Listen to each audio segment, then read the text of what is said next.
Hello friends, welcome back to my YouTube channel परिधीज बैड। तो फ्रेंड्स, आप लोग जीजीमा के एपिसोड में देखेंगे कि जीनू चाची फाल्गुनी के लिए खाना लेकर आती हैं और तभी नियति भी आ जाती है। और फिर फाल्गुनी कहती है, तू यहाँ क्या कर रही है? उत्तरा देवी को पता चल गया कि तू यहाँ है तो। और फिर नियति कहती है, आप टेंशन मत लो जीजीमा, मैंने कह दिया है घर पे। मैं अपने कॉलेज की फ्रेंड के घर जा रही हूँ। और कहती है नियति, आज मैं सारा दिन आपके साथ रहूंगी। और फिर फ्रेंड्स, आप लोग आगे देखेंगे कि कांस्टेबल काका घर आते हैं और फाल्गुनी से कहते हैं, बेटा मुझे बहुत बुरा लग रहा है कि इस केस में मैं तुम्हारी कोई मदद नहीं कर पाया और सारे सबूत भी जल गए। बेटा मैं तुम्हें एक बात बताना चाहता हूँ। कल रात मेरे मोहल्ले में दो शराबी लड़ रहे थे। उनमें से एक बोला, मैं तुम्हें छोड़ूंगा नहीं, दारू की कसम। और फिर कहते हैं, मुझे अचानक वो लंगड़ा याद आ गया। और फिर जीनू चाची कहती हैं, लंगड़ा? कौन सा लंगड़ा? और फिर कांस्टेबल काका बताते हैं, एक था जब केस चल रहा था, वो सुनवाई देखने चला आता था। पहले दिन जब वो आया तो वो फटे पुराने मैले कपड़ों में था और अगली बार की सुनवाई में आया तो उसकी चाल ढाल ही बदल गई थी। उसके कपड़े बेहतर थे और उसके बाद हर सुनवाई में उसके ठाठ बदलते ही जा रहे थे। और फिर नियति कहती है, उसका इस केस से क्या लेना देना है? वो तो शायद उनकी कोई लॉटरी लगी होगी। और फिर कांस्टेबल काका कहते हैं, मुझे भी यही लगा था, लेकिन एक बार वो मुझे एक बार में टकरा गया। फुल टल्ली था, मैंने उसे किनारे ले जाकर उससे बात की। उसने बताया रावत बिला में जिसका कत्ल हुआ था वो उसका दोस्त था। और फिर कांस्टेबल काका कहते हैं, मुझे लगा कि वो जो कत्ल हुआ है वो उसके सामने हुआ हो। उसने कहा था दोस्त गया पैसा आया, दारू कसम। और कहते हैं, मुझे उस पर शक हुआ। हमने बड़े साहब से कह के उसे अगली सुनवाई में गवाह बना दिया। और फिर जीनू चाची कहती हैं, फिर क्या हुआ? उसने क्या गवाही दी? और फिर कांस्टेबल काका बताते हैं, अरे वो गवाही क्या देता, उल्टा मुझ पर चिल्लाने लगा। एक दिन सुनवाई देखने क्या आ गया, आपने बिना वजह मुझे गवाह बना दिया। रावत साहब के वकील ने भी कहा कि इस केस को और ना उलझाया जाए और फैसला सुना दिया जाए। जज साहब ने फैसला सुना दिया, गायत्री देवी को जेल हो गई और वो लंगड़ा कहीं गायब हो गया। और फिर नियति कहती है, आप कहना क्या चाह रहे हो? और फिर फाल्गुनी कहती है, यही कि वो आदमी ही इस केस की गुमी हुई कड़ी है।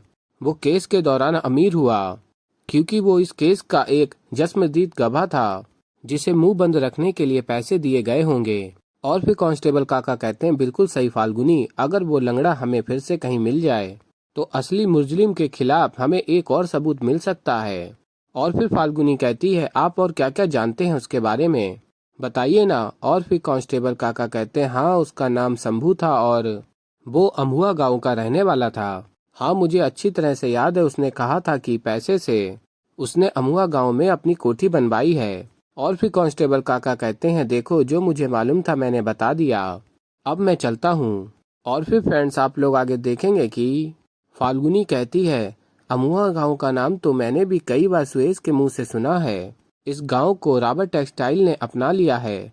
रावत टेक्सटाइल की मिल है यहाँ पर और गांव के आधे से ज्यादा लोग इसी मिल में काम करते हैं। और फिर फाल्गुनी कहती है, अगर मैं वहां गई तो उत्तरा देवी समझ जाएंगी कि मैं शंभू को ढूंढते हुए वहां गई हूँ। और फिर वो नियति को। और फिर नियति कहती है, मुझे क्या जीजी माँ? और फिर फाल्गुनी नियति से कहती है, उत्तरा देवी कुछ भी कर सकती हैं बिट्टो। तेरा बोतल में हाथ डालने से उंगली का कट जाना वो एक्सीडेंट नहीं था, तेरा सीढ़ियों से गिर जाना वो एक्सीडेंट नहीं था। सब कुछ उत्तरा देवी ने करवाया था चाची, मेरा मुंह बंद करवाने के लिए। वो किस हद तक गिर सकती हैं तू और मैं अच्छे से जानते हैं बिट्टो। सब कुछ जान के मैं तेरी जान खतरे में नहीं डालना चाहती। और फिर जीनू चाची कहती हैं, तो इसका मतलब तू उत्तरा को सजा नहीं दिलवाएगी? और फिर फ्रेंड्स, आप लोग आगे देखेंगे कि जीनू चाची छुरी लेकर आती हैं और कहती हैं, ये ले छुरी ले, जाके उस उत्तरा के सीने में भोंक दे, सारी मुसीबत ही खत्म हो जाएगी। और फिर फाल्गुनी कहती है, ये क्या कह रही हैं आप चाची, और छुरी को फेंक देती है और कहती है, क्या लगता है आपको ये उनकी असली सजा होगी? नहीं चाची, इससे तो वो महान बन जाएंगी, शहीद कहलाएंगी अपने घर वालों के सामने। उनकी असली सजा तो तब होगी जब उनका असली चेहरा उनके घर वालों के सामने आएगा, जब उनसे वो सब कुछ छिन जाएगा जो उन्होंने गायत्री जी से छीना है, जब एक औरत से माँ बनने का अधिकार छीनने वाली खुद माँ कहलाने के लायक नहीं रहेगी। वो होगी उनकी असली सजा चाची। और फिर जीनू चाची कहती है पर वो सजा तो तू देने से रही ना, क्योंकि फिर वो बिट्टू पे जुर्म करेगी। और फिर आगे आप लोग देखेंगे नियति कहती है जीजी माँ, आप हमेशा से मेरी ताकत रहे हो, मैं आपकी कमजोरी नहीं बनना चाहती। अगर मेरे वहाँ रुकने से आप कमजोर हो रही हो तो मैं यहाँ आ जाऊंगी हमेशा हमेशा के लिए। और फिर तभी फाल्गुनी कहती है, नहीं बिट्टू ऐसा सोचना भी मत, तूने तो बहुत अच्छा दाव खेला है सबके सामने ये कह के कि तू मुझसे नफरत करती है। उत्तरा देवी को यही लगता है कि तू मुझे अपना दुश्मन मानती है, उन्हें वही सोचने दे, तू घर पे रह के उनसे बदला ले सकती है। और फिर नियति कहती है हाँ जीजी माँ, मैं घर पे रह के उनके लिए इतनी मुसीबत खड़ी कर दूंगी कि वो अंदर से टूटने लगेंगी। और फिर फाल्गुनी कहती है और मैं उन्हें बाहर से तोड़ूंगी, जमीन पर ले आऊंगी उन्हें, उनका सच पता करूंगी अम्बुआ गांव जाकर। और फिर जीनू चाची कहती हैं तूने तो कहा था कि तू वहां नहीं जा सकती क्योंकि उत्तरा को पता चल जाएगा।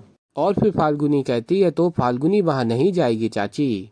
और फिर आगे फाल्गुनी बताती है उत्तरा नाम के अधर्म को हराने के लिए अब मुझे भी नया अवतार लेना होगा।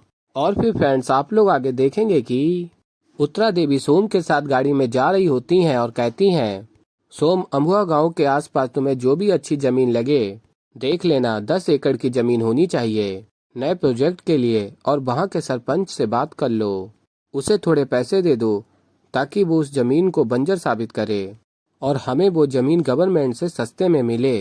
वहां हम हमारा नया यूनिट खोलेंगे, लोग कहेंगे उत्तरा देवी ने गांव का भला कर दिया। कहने को तो वहां के लोगों का भला होगा लेकिन असल में भला रावत इंडस्ट्रीज का होगा। और फिर सोम कहता है मैडम जी हमें एक बात बताओ, ये अमुआ गांव ही क्यों, पहले से ही आधे से ज्यादा किसानों की जमीन आपके नाम पे है, फिर आप किसी और गांव में फैक्ट्री क्यों ना लगाते। और फिर उत्तरा देवी कहती हैं सरकारी रिकॉर्ड्स के मुताबिक हमने उस गांव को गोद लिया है, CSR के तहत हम वहां जो भी इन्वेस्टमेंट करेंगे उससे हमारा जो भी फायदा होगा हमारा टैक्स बच जाएगा और वहां के लोगों का भी भला होगा। और फिर फ्रेंड्स आप लोग आगे देखेंगे कि उत्तरा देवी गाड़ी का कांच खुलवाती हैं और कहती हैं अच्छी हवा चल रही है बाहर, और कहती हैं खुली हवा में सांस लेना चाहती हूँ मैं। और तभी ट्रॉली आगे जा रही होती है, उसमें से उड़ती हुई मिट्टी कार के अंदर आ रही होती है। और फिर उत्तरा देवी कहती हैं ड्राइवर ये क्या कर रहे हो, कैसी सड़क से ले रहे हो, पूरी मिट्टी अंदर आ रही है। और फिर फ्रेंड्स आप लोग आगे देखेंगे उत्तरा देवी फाल्गुनी के नए चेहरे को देखती हैं। तो ऐसे ही फ्रेंड्स आगे और भी बहुत कुछ देखेंगे आप लोग। तो अभी के लिए इस वीडियो में इतना ही। तो फ्रेंड्स अगर आप लोगों को हमारी वीडियो पसंद आई हो तो वीडियो को कर दीजिएगा लाइक, चैनल पे नए हैं तो चैनल को कर लीजिएगा सब्सक्राइब। और मैं मिलता हूँ जल्दी आप लोगों को एक नई वीडियो के साथ, तो तब तक के लिए बाय बाय।